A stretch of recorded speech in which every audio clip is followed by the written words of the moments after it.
मरकजी वजीर जल शक्ति गजेंद्र सिंह शेखावत ने आंध्र प्रदेश का दौरा किया। उन्होंने रियासत के अहम आबी प्रोजेक्ट पोलावरम के तामीरी कामों का जायजा लिया। उन्होंने कहा कि मरकजी हुकूमत पोलावरम प्रोजेक्ट की मुकम्मल तामीर करेगी। मरकजी वजीर ने कहा कि एपी तंजीम जदीद कानून के तहत मरकजी हुकूमत एपी से हर तरह का ताउन करेगी। उन्होंने प्रोजेक्ट से मुतासर हुए अफराद की बाज़ाबातकारी के लिए हुकूमत के साथ साथ NGO समाजी कारकुन को आगे आने की अपील की। जगन मोहन रेड्डी ने कहा कि रियासती हुकूमत अपने अहद पर कायम है, मुतासरीन को वादे के मुताबिक मदद की जाएगी।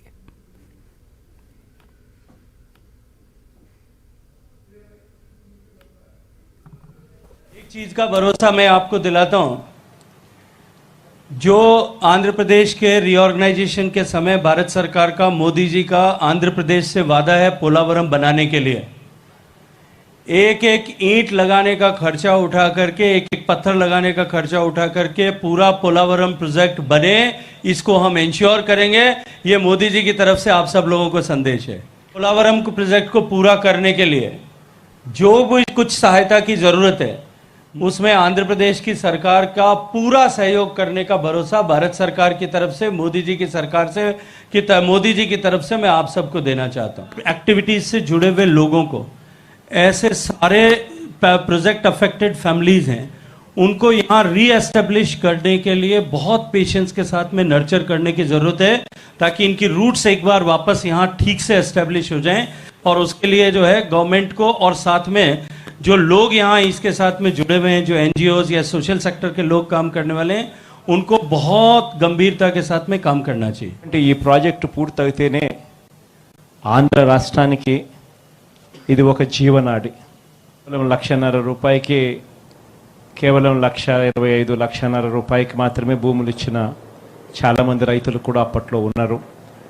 వాళ్ళందరికీ కూడా కనీసం 5 లక్షల దాకా అన్న తీసుకొని పోవాలి అని మనం చెప్పడం కూడా జరిగింది.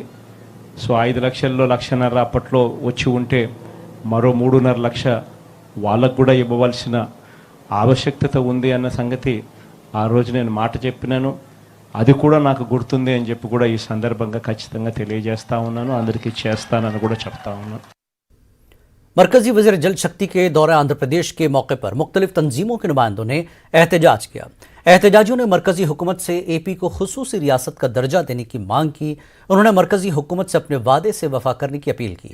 उन्होंने कहा कि रियासत को खुसूसी दर्जा मिलने के बाद रियासत की तेज रफ्तार तरक्की होगी। 5 साल नहीं स्पेशल स्टेटस बल्कि 10 साल की जरूरत है, बोल के आपने जो है पूरे अवाम में, जो है पूरे पार्लियामेंट में वादा किया। फिर उसके बाद में जब प्रचार है वहां पर तिरुपति में जो है उनको सामने रखते हुए उसी शहर में जो है आपने सारे आंध्र प्रदेश के अवाम से आपने जो है वादा किया था कि हम जो है स्पेशल कैटेगरी स्टेटस 5 साल नहीं बल्कि 10 साल देंगे। लेकिन आज अधिकार में आके तकरीबन 7 साल खत्म हो गए, 8वां साल रनिंग में है, 8 साल खत्म होने को है, लेकिन अभी तक भी जो है स्पेशल कैटेगरी स्टेटस अभी तक दिया नहीं जा रहा है। और एक सौतेला व्यवहार जिस तरीके के साथ केंद्र सरकार कर रही है, आंध्र प्रदेश अगर आगे बढ़ना है तो इसको स्पेशल कैटेगरी स्टेटस बहुत जरूरी है। 22 से 23 MPs आपके होने के बावजूद और 8 से 9 राज्यसभा MPs आपके होने के बावजूद आज तक एक मर्तबा भी जो है आपने क्या बोलते मुतालिबा नहीं करा कि हमें जो है स्पेशल कैटेगरी स्टेटस चाहिए। मतलब इसके जरिए से जो है हमें एक बात साफ नजर आती है कि यहाँ की जो सरकार है वो केंद्र सरकार से मिली भगत का काम बिल्कुल कर रही है। जंगज़दा मुल्क यूक्रेन में फंसे आंध्र प्रदेश के तलबा दिल्ली से विजयवाड़ा पहुंचे। गन्नावरम एयरपोर्ट पर आज सुबह तलबा का इस्तकबाल किया गया। डिप्टी तहसीलदार ने डिप्टी टर्मिनल मैनेजर ने इस्तकबाल किया। यूक्रेन से विजयवाड़ा पहुंचने वालों में विजयवाड़ा मुगल राजपुरा के पी विहारी, गुंटूर जिला तेनाली की शेख रेशमा, विंचपेटा की मरियम, कृष्णा जिले के नरसिम्हा राव और दीगर शामिल हैं। डॉक्टर अब्दुल हक उर्दू यूनिवर्सिटी के vice chancellor professor Fazlur Rahman ने ओहदा संभालने के बाद यूनिवर्सिटी के तामीरी कामों का जायजा लिया। उन्होंने बताया कि यूनिवर्सिटी को किराए की इमारत से कैंपस मुंतकिल करने के लिए एडमिनिस्ट्रेटिव बिल्डिंग और हॉस्टल जरूरी है। तामीरी काम मुकम्मल करने के लिए हुकूमत से मजीद 30 करोड़ जारी करने की दरख्वास्त की जाएगी।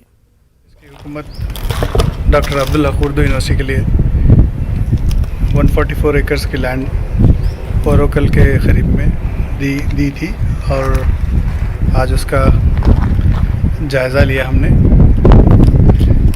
इसमें 2 बिल्डिंग्स का कंस्ट्रक्शन पार्शियली हुआ है और एक एडमिनिस्ट्रेटिव कम एकेडमिक ब्लॉक और दूसरा गर्ल्स हॉस्टल का कब की बिल्डिंग है। इनका ये ज़रूरी है उर्दू यूनिवर्सिटी को आगे बढ़ने के लिए कि इन दोनों की जो इमारतें इनकम्प्लीट है इनको पूरा करना, ताकि हम रेंटेड बिल्डिंग से यहाँ शिफ्ट हो सकें जल्द से जल्द। मैं समझता हूँ एक 30 करोड़ की ज़रूरत है। और करनूल में विलेज रेवेन्यू असिस्टेंट्स ने एहतजाज मुनज़्ज़म किया। एहतजाजियों ने एपी हुकूमत की तरफ से वीआरए अफसरों से किए गए वादों को पूरा करने का मुतालबा किया। उन्होंने वीआरए के लिए कम से कम तनख्वाह 21,000 रुपये देने की मांग की। एहतजाजी करनूल में अपने मुतालबात की मांग को लेकर भूख हड़ताल भी कर रहे थे। एपी कांग्रेस कमेटी के कारगुजार सदर एन तुलसी रेड्डी ने साबिक वजीर विवेकानंद रेड्डी के कत्ल मामले की सीबीआई जांच करने की मांग की है। उन्होंने वजीर आला जगन मोहन रेड्डी से मुस्ताफी होने का मुतालबा किया ताकि जांच शफाफ तरीके से की जा सके। Murder case. All roads lead to Rome. There is a proverb. So in this case, all the issues are converging towards the Chief Minister. So Congress Party demands CBI should inquire the Chief Minister of Andhra Pradesh. Number 2, Chief Minister should resign and he should cooperate with the CBI regarding inquiry. Kurnool MLA Hafeez Khan के आंध्र प्रदेश वक्फ board के रुकन director का जायजा हासिल करने पर करनूल में तहनीत पेश की गई। हफीज खान को करनूल की मस्जिद नूरुल हुदा कमेटी की जानिब से तहनीत पेश की गई। हफीज खान ने बताया कि वो वक्फ इमलाक के तहफ़्फ़ुज़ के लिए संजीदगी से काम करेंगे। उन्होंने औक़ाफ़ी जायदाद को बचाने के लिए आवाम से भी ताउन तलब किया।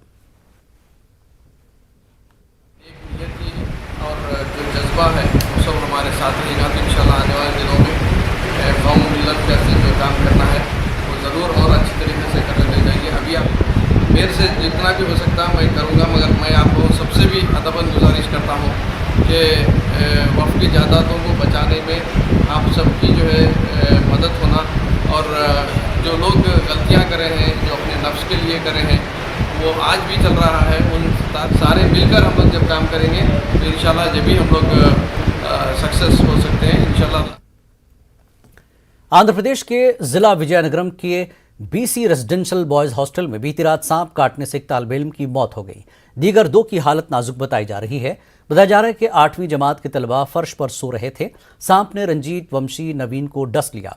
तलबा को अस्पताल मुंतकिल कर दिया गया। अस्पताल में रंजीत की मौत हो गई। जॉइंट कलेक्टर महेश कुमार ने गवर्नमेंट अस्पताल पहुंचकर जख्मियों की इयादत की।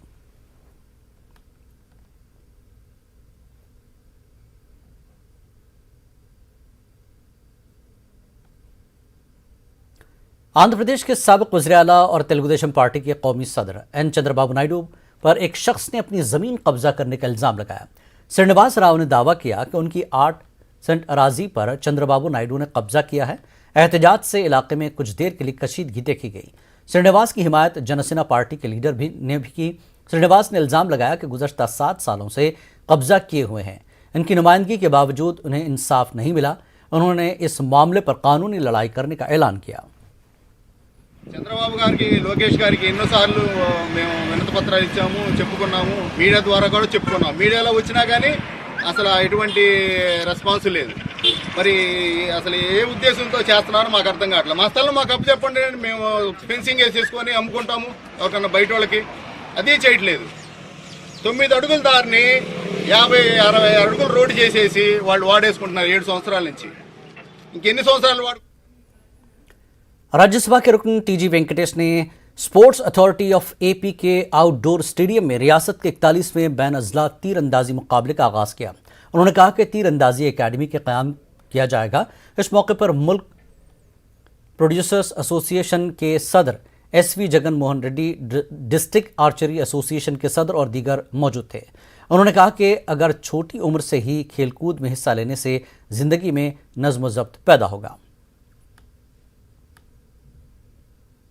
కర్నూలులో ఇన్స్టిట్యూట్ ఆర్చరీ అకాడమీ చేయాలని అప్పుడు ఒకతూరు ఫుట్బాల్ అకాడమీ చేయించింటే ఇక్కడ ఫుట్బాల్ అకాడమీ చేశాను. ఫుట్బాల్ నేను క్రీడాకారుని కన్నా చిన్నప్పుడు ఏదో ఫుట్బాల్ ఆడేటప్పుడు నేను ఫుట్బాల్ కొట్టేవాడు కాదు, నా పర్సనాలిటీతో కాళ్ళ కొట్టి గోల్ కొట్టేవాడిని. మరి ఫుట్బాల్ ప్రెసిడెంట్గా ఉన్నాను సక్సెస్ఫుల్గా 20 years.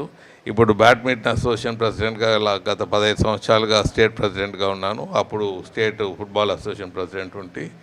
So conductor world tournaments అవన్నీ ప్రతి సభలో చెప్తూనే ఉన్నాను. మరి అలాగే ఆర్చరీ ఇక్కడ తప్పకుండా ఇన్స్టిట్యూటు లేకపోతే అకాడమీ ఇక్కడ ఏర్పాటు చేసే దాంట్లో వారు చెప్పింది కరెక్ట్గా ఉన్నది.